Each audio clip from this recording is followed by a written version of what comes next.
아버지가 요즘 부쩍 약해지셨어요. 시력도 없고. 자꾸 어지럽다고 하시네요. 처음엔 나이 탓인 줄 알았습니다. 하지만 어느 날 부엌 구석에서 몰래 가루 봉지를 꺼내 죽에 넣는 그녀의 손을 보았을 때 나는 모든 게 거짓이었다는 걸 깨달았습니다. 완벽한 미소로 아침을 맞이하던 계모 윤미란, 그 미소는 남편을 서서히 죽이는 독이었습니다. 그리고 그날 밤 특수부대 출신의 형이 산에서 내려왔습니다. 아버지를 살리기 위한 형제의 작전이 시작된 겁니다. 대한민국을 발칵 뒤집은 가족 독살 사건. 두 형제는 어떻게 그녀의 거짓을 무너뜨렸을까요?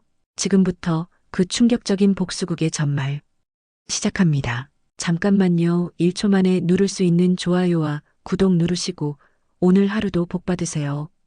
윤미란의 하루는 언제나 완벽한 미소로 시작됩니다. 48세의 그녀는 침실 화장대 앞에 앉아 은색 손잡이가 달린 빗으로 단정하게 머리를 빗으며 오늘도 남편을 위한 정성스러운 아침을 준비할 계획을 세웠습니다. 거울 속 자신의 모습을 보며 만족스럽게 고개를 끄덕였어요. 하지만 그 완벽한 미소 뒤에는 누구도 모르는 어둠이 숨어 있었죠. 여보, 죽 끓여드릴게요. 미라는 부엌에서 달콤한 목소리로 말했습니다. 스테인리스 냄비를 가스레인지 위에 올리며 웃음을 지었어요.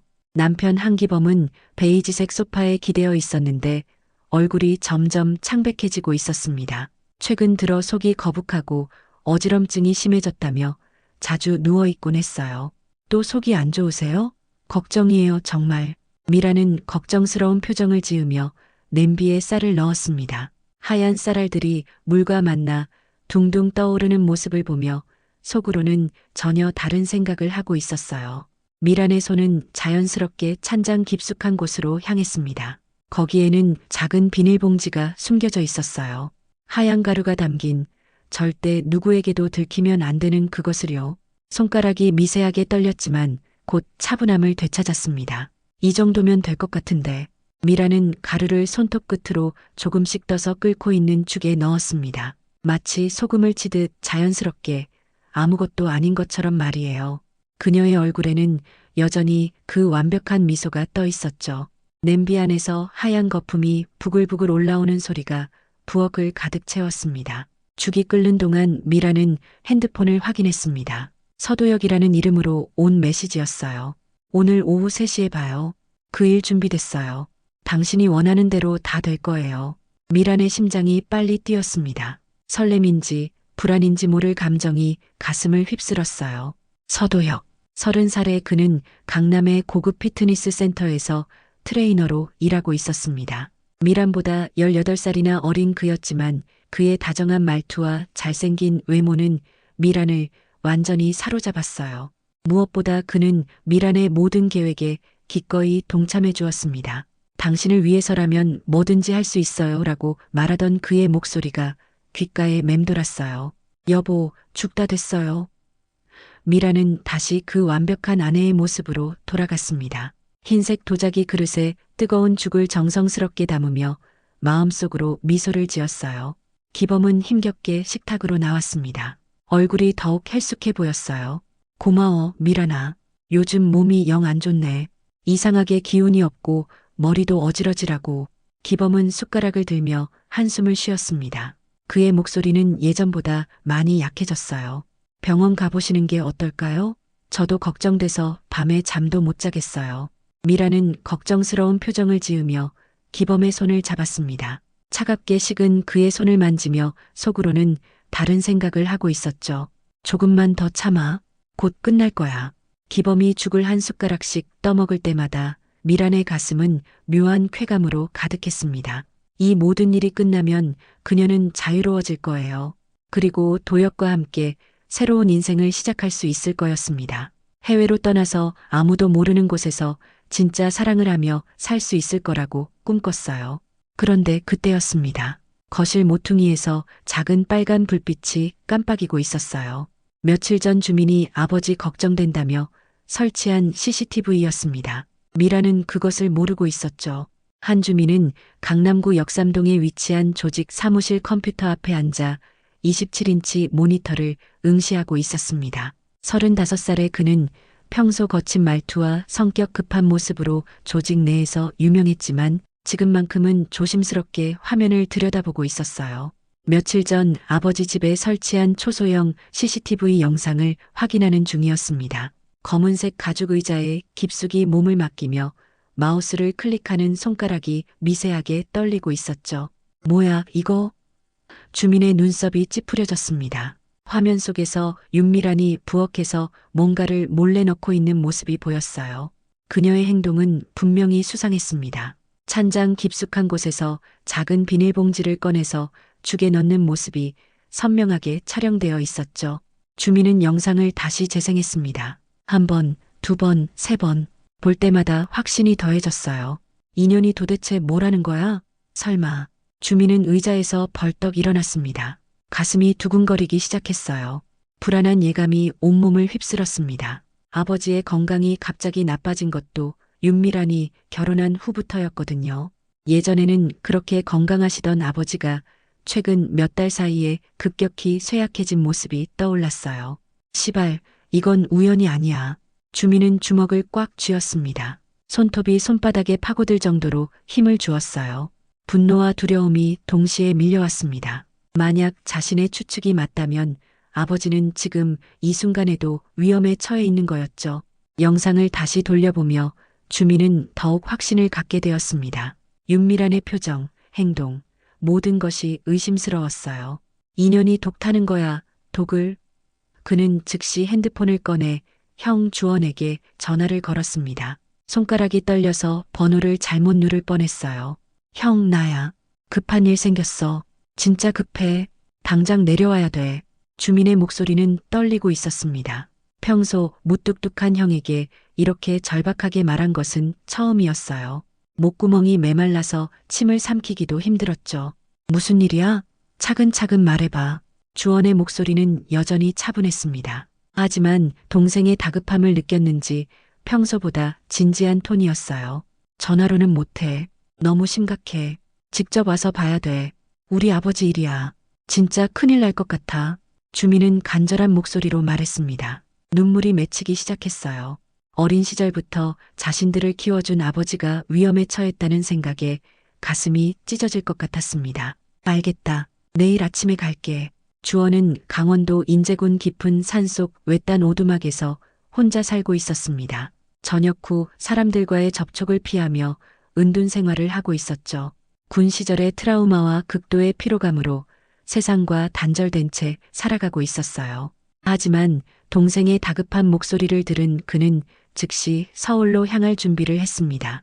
이틀 후 주민의 사무실에서 형제가 마주 앉았습니다. 주원은 여전히 말수가 적었지만 동생의 표정에서 심각함을 느꼈어요.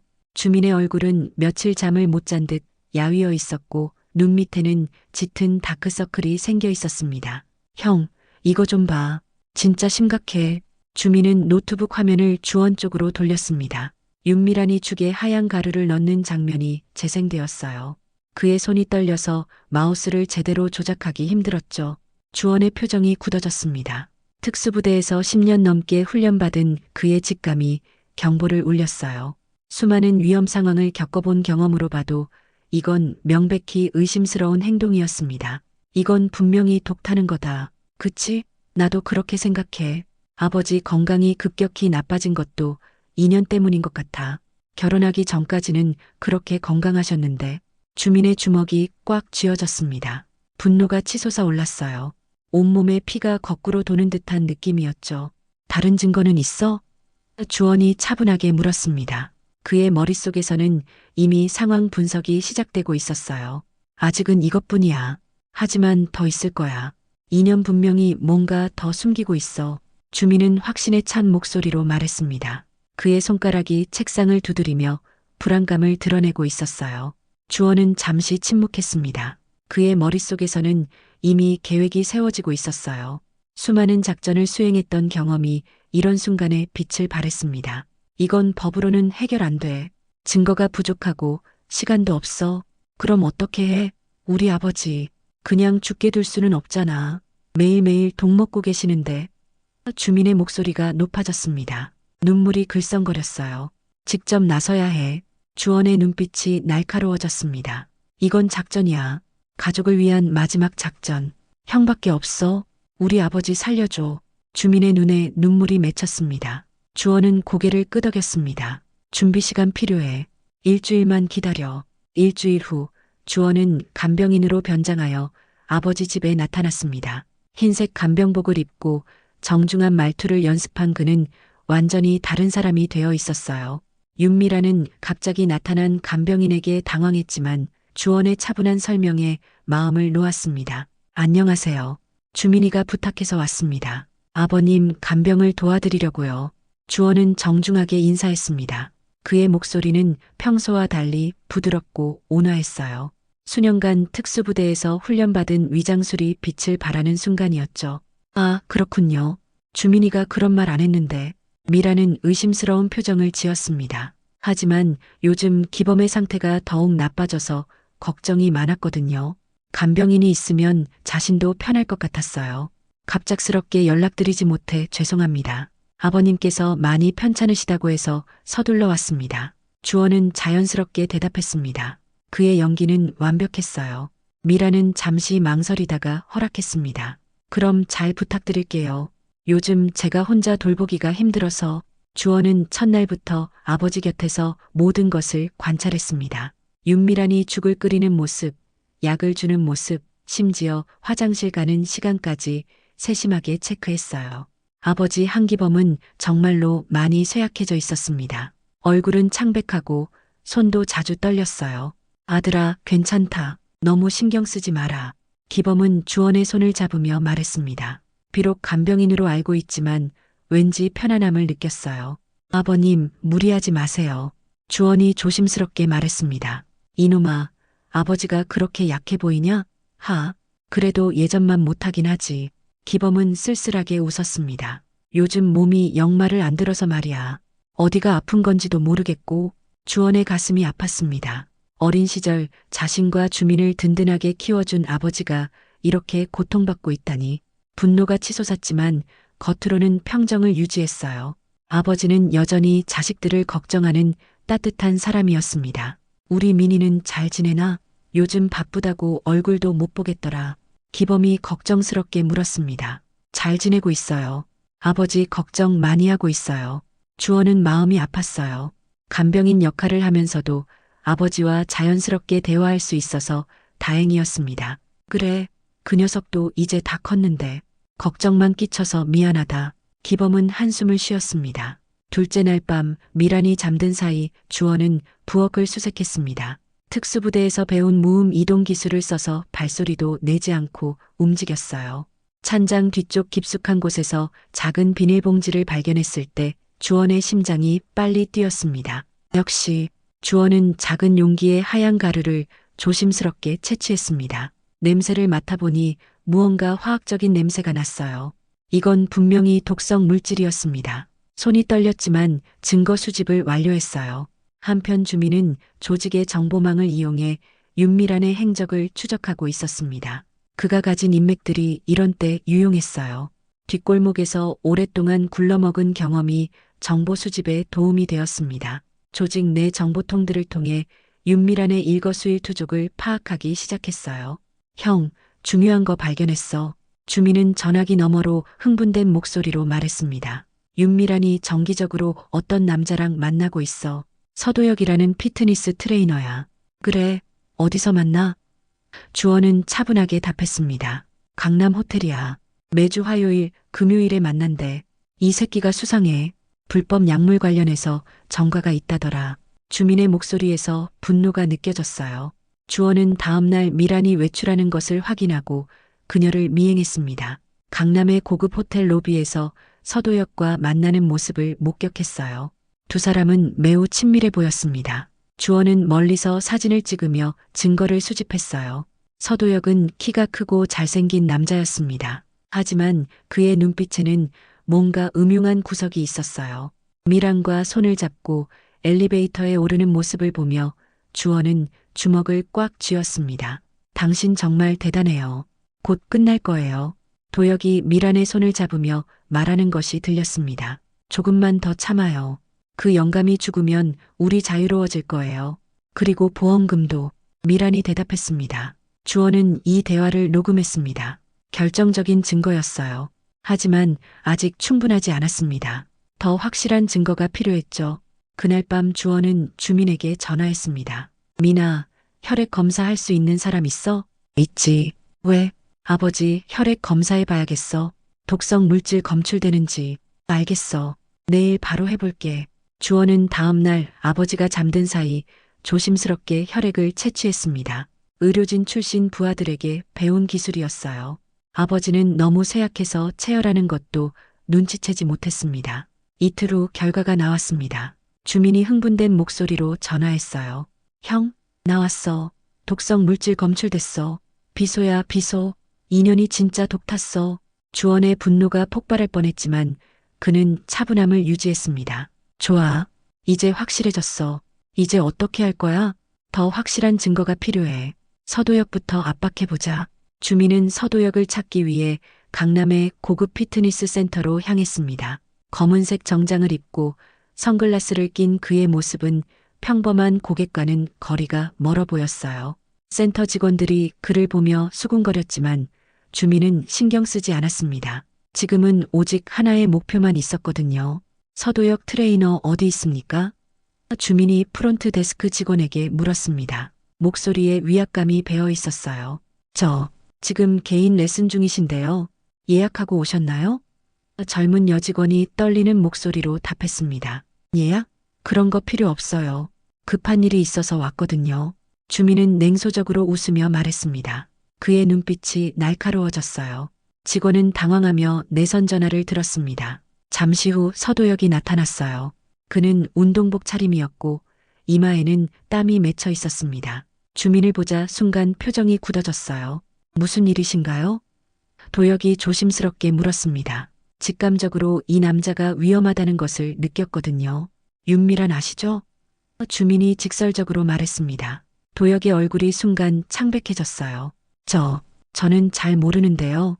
도역이 거짓말을 했지만 이미 들통난 상태였습니다. 모른다고요? 그럼 이 사진은 뭐죠? 주민은 핸드폰을 꺼내 호텔에서 찍은 사진을 보여줬습니다. 도역과 미란이 손을 잡고 있는 모습이 선명하게 나와 있었어요.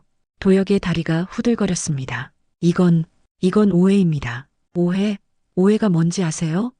주민이 한 걸음 다가섰습니다. 제 아버지한테 독 먹이는 게 오해라고요? 독? 무슨 말씀을?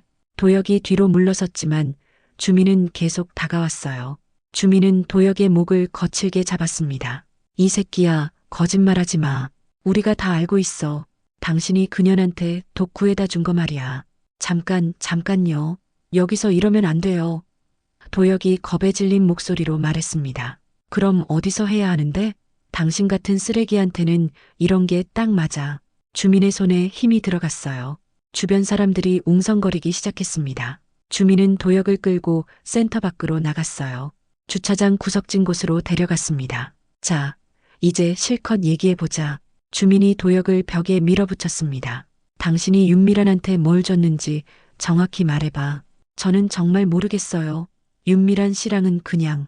도역이 변명하려 했지만 주민의 주먹이 그의 배를 때렸습니다. 으악. 도역이 고통으로 신음했어요. 거짓말하지 마. 당신 전과 기록 다 봤어. 불법 약물 유통으로 잡혔던 거 기억 안 나? 주민이 차갑게 말했습니다. 도역의 얼굴이 더욱 창백해졌어요. 그건 예전 일이고. 예전 일? 지금도 하고 있잖아. 윤미란한테 독 구해다 주면서 말이야. 주민이 도역의 머리채를 잡았습니다. 아파요. 제발. 도역이 울먹였어요. 아프다고? 우리 아버지가 얼마나 아프신지 아세요? 매일 독 먹으면서 고생하고 계시는데. 주민의 목소리가 높아졌습니다. 도역은 더 이상 버틸 수 없었어요. 알겠어요. 말할게요. 미란이가 부탁했어요. 뭘 부탁했다고? 비소를 구해달라고 했어요. 처음에는 쥐약이라고 했는데 도역이 떨리는 목소리로 자백했습니다. 쥐약? 거짓말하지 마. 처음부터 사람 죽이려고 한 거잖아. 주민이 분노했어요. 아니에요. 정말 쥐약이라고 했어요. 나중에 알았어요. 남편한테 쓰려고 한다는 걸. 도역이 울먹이며 말했습니다. 그럼 왜 안 말렸어? 미란이가 이혼하고 저랑 같이 살자고 했거든요. 그래서 도혁의 목소리가 점점 작아졌어요. 주민은 핸드폰을 꺼내 녹음을 시작했습니다. 다시 한번 말해봐. 정확하게. 윤미란이 저한테 비소를 구해달라고 했어요. 남편을 죽이려고요. 저는 도와줬어요. 도혁이 고백했습니다. 좋아. 이제 끝났어. 주민이 만족스럽게 웃었어요. 한편 주원은 아버지 집에서 미란의 행동을 계속 감시하고 있었습니다. 그날 저녁 미란은 또다시 죽에 독을 타려고 했어요. 하지만 이번에는 주원이 막았습니다. 죄송합니다. 제가 죽을 끓여드릴게요. 주원이 자연스럽게 말했습니다. 아, 괜찮아요. 제가 할게요. 미란이 당황하며 대답했어요. 아니에요. 간병인이 해야죠. 주원이 고집했습니다. 미란은 어쩔 수 없이 물러섰어요. 그날 밤 주원은 주민에게 전화했습니다. 어떻게 됐어? 다 녹음했어. 이 새끼 자백 다 받았어. 주민이 흥분된 목소리로 말했습니다. 좋아. 이제 마지막 단계야. 이튿날 아침 주민은 조직 내 경찰 라인을 통해 움직이기 시작했습니다. 오랜 시간 뒷골목에서 활동하며 쌓은 인맥이 빛을 발하는 순간이었어요. 강남경찰서 수사과에 근무하는 김영사는 주민과 오래된 인연이 있었습니다. 형사님, 급한 일이 있어서 연락드렸어요. 주민이 조심스럽게 말했습니다. 카페 구석진 자리에서 만난 두 사람은 진지한 표정이었어요. 무슨 일인데? 당신이 이렇게 공식적으로 연락하는 건 처음이네. 김영사가 의아해했습니다. 살인 사건이에요. 진행형 살인. 주민의 목소리에 절박함이 배어 있었어요. 김영사의 표정이 굳어졌습니다. 자세히 말해봐. 주민은 준비해온 모든 자료를 꺼냈습니다. CCTV 영상, 혈액 검사 결과, 서도혁의 자백 녹음, 호텔에서 찍은 사진들, 차례대로 보여주며 설명했어요. 이게 다 진짜야? 김영사가 놀란 표정으로 물었습니다. 제가 거짓말할 이유가 있나요? 제 아버지 목숨이 걸린 일인데. 주민의 눈에 눈물이 맺혔어요. 김영사는 자료들을 꼼꼼히 살펴봤습니다. 증거가 상당히 구체적이네. 하지만 절차를 밟아야 해. 얼마나 걸려요? 빠르면 이틀, 늦어도 사흘 안에는 체포영장 나올 거야. 김영사가 확신에 찬 목소리로 말했습니다. 한편 주원은 아버지 집에서 긴박한 상황에 직면했습니다. 윤미란이 평소보다 더 많은 양의 독을 타려고 하는 것을 목격했거든요. 아마도 빨리 끝내려는 심산인 것 같았어요.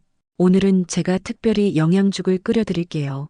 미란이 부엌에서 분주하게 움직였습니다. 아, 그러세요?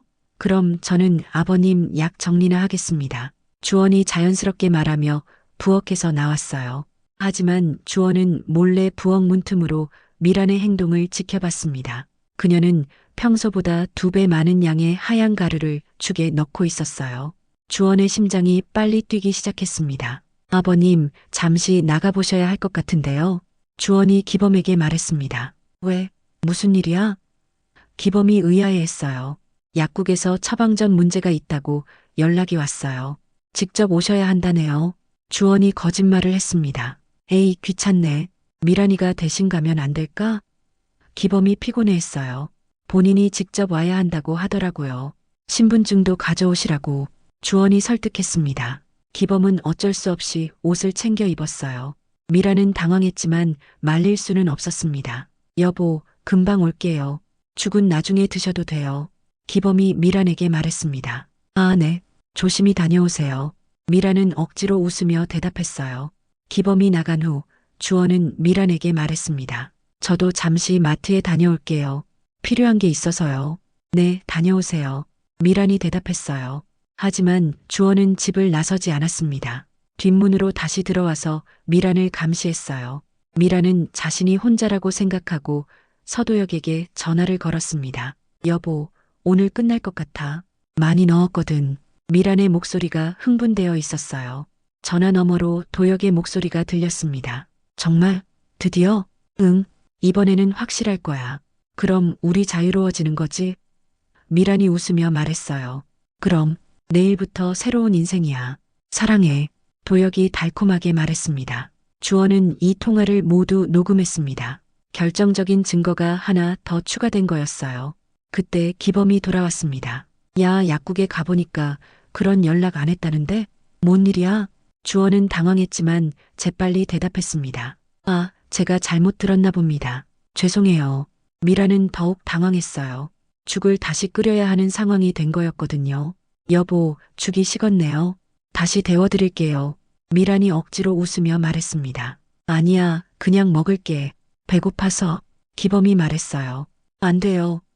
주원이 갑자기 소리쳤습니다. 모든 사람이 놀라 주원을 쳐다봤어요. 왜 그러세요? 미란이 의심스럽게 물었습니다. 주원은 더 이상 숨길 수 없다고 판단했습니다. 아버지, 그 죽 드시면 안 됩니다. 왜? 독이 들어있거든요. 주원의 목소리가 차가워졌어요. 미란의 얼굴이 새하얗게 변했습니다. 뭔 소리예요? 독이라니. 윤미란 씨, 더 이상 연기하지 마세요. 저한테는 안 통해요. 주원이 본 모습을 드러냈습니다. 기범은 상황을 이해하지 못하고 있었어요. 도대체 무슨 일이야? 아버지, 저는 간병인이 아니에요. 저는 주원이에요. 주민이 형이고요. 주원이 고백했습니다. 기범의 눈이 커졌습니다. 주원이?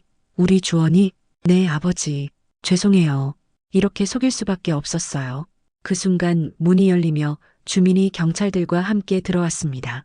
윤미란, 당신은 체포됐어. 윤미란의 얼굴에서 모든 혈색이 사라졌습니다. 갑작스럽게 들이닥친 경찰들과 주민을 보며 그녀는 벽에 등을 기댔어요. 손이 덜덜 떨리기 시작했습니다. 저는 아무것도 안 했어요. 미란이 떨리는 목소리로 외쳤습니다. 간병만 했을 뿐이에요. 김영사가 수갑을 꺼내며 차분하게 말했습니다.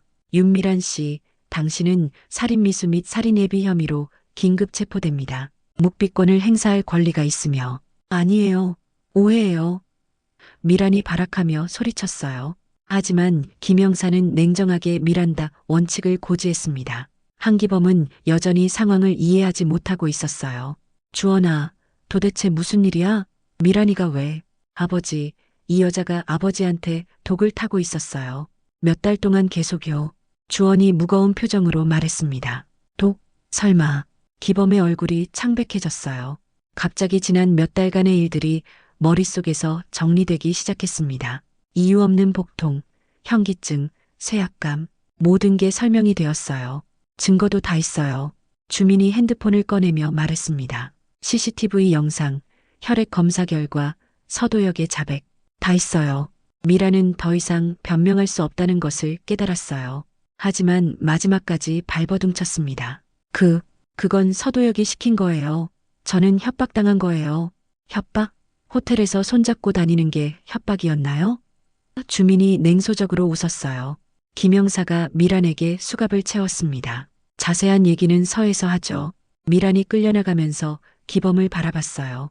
여보, 저 정말 사랑했어요. 처음에는 정말 사랑했다고요.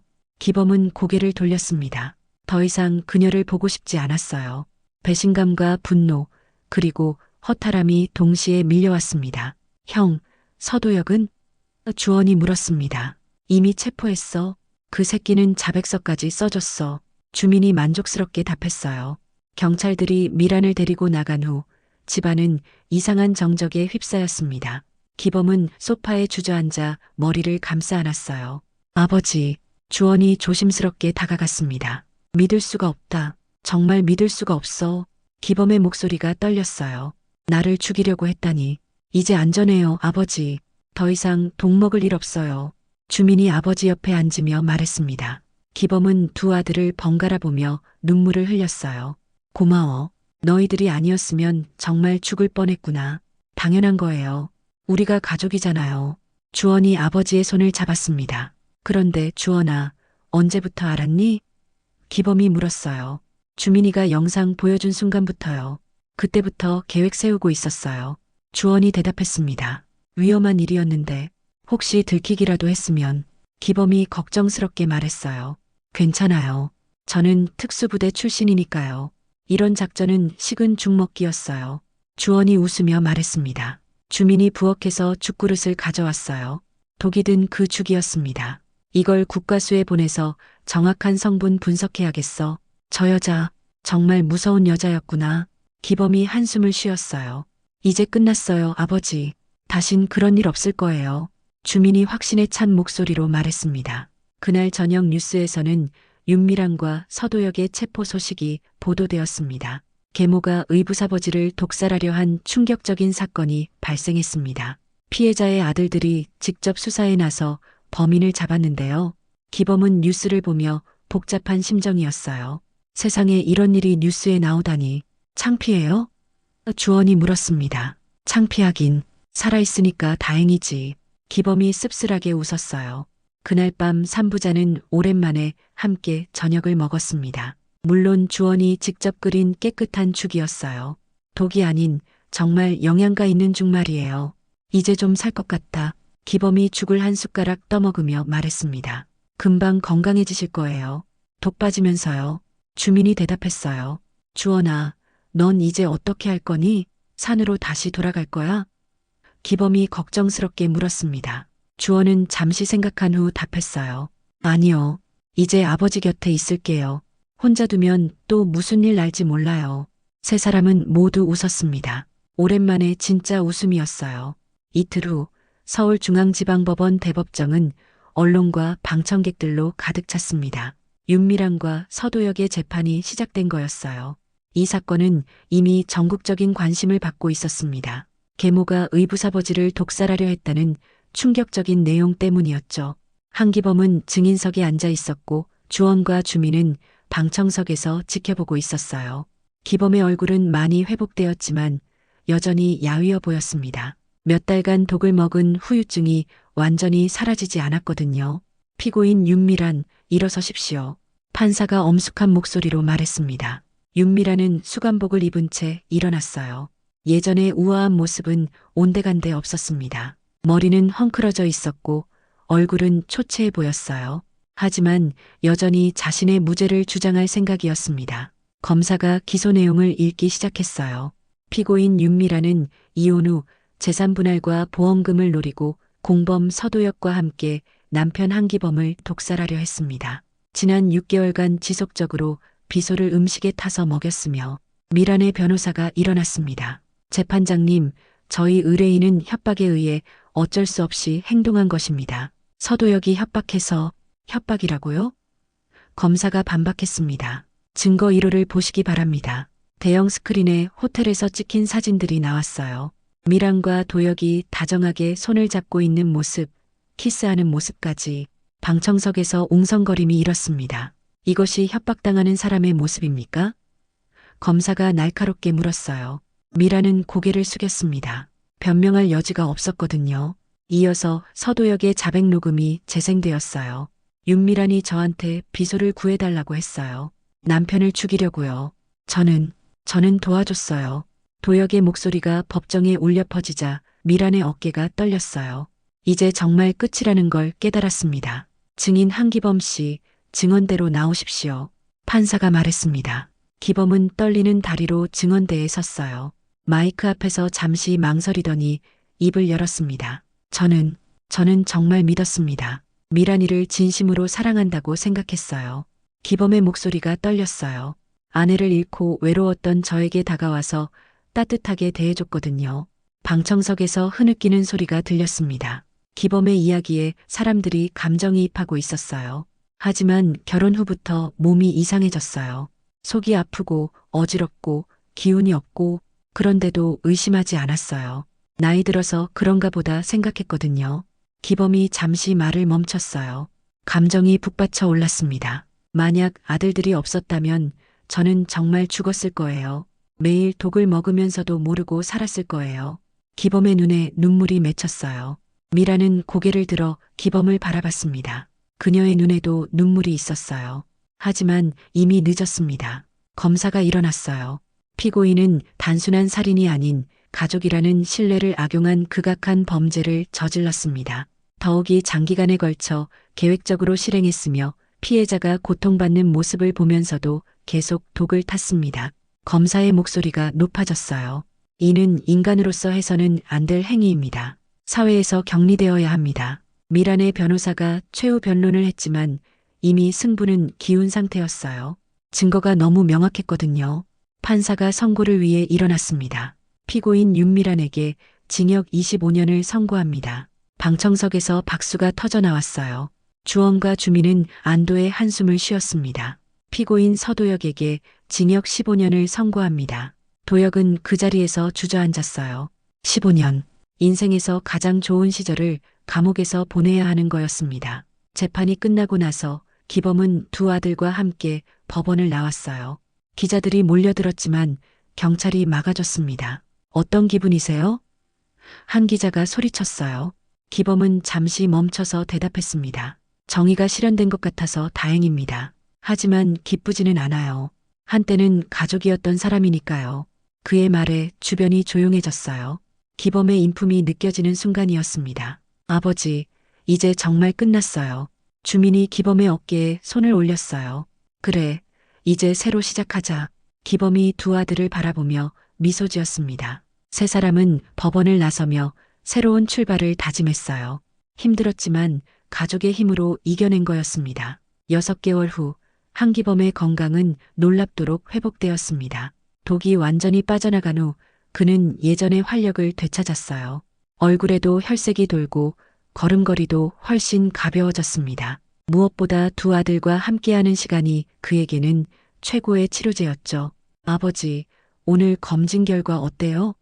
주원이 병원에서 나오는 기범에게 물었습니다. 의사가 깜짝 놀라더라. 이렇게 빨리 회복되는 경우는 드물다면서 기범이 환하게 웃으며 답했어요. 간 수치도 정상이고 신장 기능도 많이 좋아졌대. 주민이 차 문을 열어주며 말했습니다. 다행이에요. 그래도 정기검진은 계속 받으셔야 해요. 알았다, 알았어. 너희들이 워낙 성화를 부리니까. 기범이 웃으며 차에 탔어요. 세 사람은 아버지 집으로 돌아갔습니다. 예전에 윤미랑과 살던 그 집이었지만 이제는 완전히 다른 분위기였어요. 주원이 산에서 내려와 함께 살기 시작한 후 집안은 활기를 되찾았습니다. 형, 저녁 뭐 해 먹을까? 주민이 냉장고를 열어보며 물었어요. 된장찌개 어때?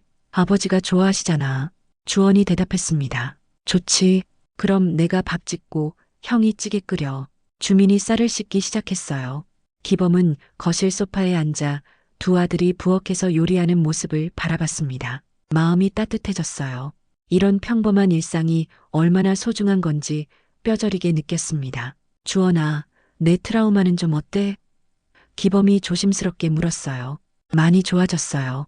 가족과 함께 있으니까 악몽도 줄어들고 밤에도 잘 잘 수 있어요. 주원이 웃으며 대답했습니다. 사실 주원은 군 시절의 트라우마로 고생하고 있었어요. 그래서 산속에 은둔하며 살았던 거였죠. 하지만 아버지를 구하는 과정에서 새로운 목표를 찾았고 가족의 소중함을 다시 깨달았습니다. 민희는 어때? 조직 일은 괜찮고? 기범이 주민에게 물었어요. 요즘은 깨끗한 일만 해요. 아버지 걱정 끼치고 싶지 않거든요. 주민이 진지하게 답했습니다. 주민도 변했어요.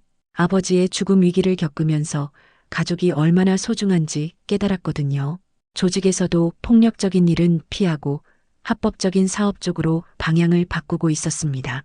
저녁 식사 시간, 세 사람은 따뜻한 된장찌개를 먹으며 대화를 나누었어요. 그런데 미란이는 어떻게 지낸다더라? 기범이 문득 물었습니다. 교도소에서 모범수로 지낸다고 하던데요. 반성문도 쓰고 종교 활동도 열심히 한다더라고요. 주원이 답했어요. 서도혁은요? 주민이 물었습니다. 그놈은 적응 못하고 있대. 맨날 울고불고 난리라더라. 주원이 씁쓸하게 말했어요. 기범은 잠시 생각에 잠겼습니다. 미란이도 처음에는 좋은 사람이었을 텐데 어디서부터 잘못된 걸까? 아버지, 그런 생각하지 마세요. 이미 끝난 일이에요. 주민이 말했어요. 그래도 한때는 가족이었잖아. 미안하긴 해. 기범이 한숨을 쉬었어요. 아버지가 미안할 게 뭐 있어요? 속은 아버지가 피해자인데. 주원이 아버지를 위로했습니다. 식사를 마친 후 세 사람은 거실에서 차를 마시며 이야기를 계속했어요. 주원아, 이제 뭘 할 생각이야? 계속 여기서 살 거야? 기범이 물었습니다. 당분간은 아버지 곁에 있을 거예요. 혼자 두면 또 누가 어떻게 할지 몰라요. 주원이 농담조로 말했어요. 이 녀석이 아버지를 뭘로 보고. 기범이 웃었습니다. 진짜로 조심하셔야 해요. 이번 일로 유명해지셨잖아요. 또 다른 사기꾼들이 접근할 수도 있어요. 주민이 진지하게 말했어요.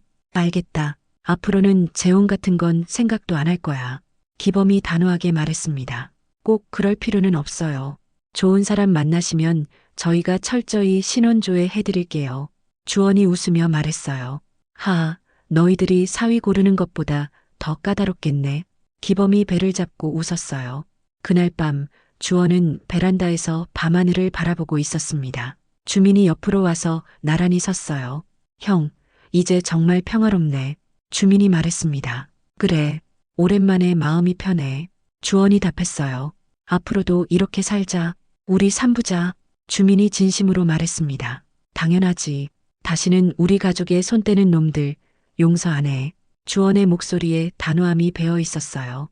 두 형제는 서로를 바라보며 미소를 지었습니다. 힘든 시간을 함께 이겨낸 동지 같은 느낌이었어요. 마지막 장면에서 세 사람은 같은 방향으로 걸어가고 있었습니다. 아버지를 가운데 두고 양옆에서 부축하는 두 아들의 모습. 그들의 뒷모습은 든든하고 따뜻해 보였어요. 가족이란 이름으로 묶인 끈끈한 유대감이 느껴졌습니다. 복수는 끝났지만 진짜 가족의 시작은 지금부터였어요. 서로를 지키며 살아갈 새로운 인생이 그들을 기다리고 있었습니다. 여기까지 시청해 주셔서 감사합니다. 좋아요와 구독 누르시면 복 받으실 거예요.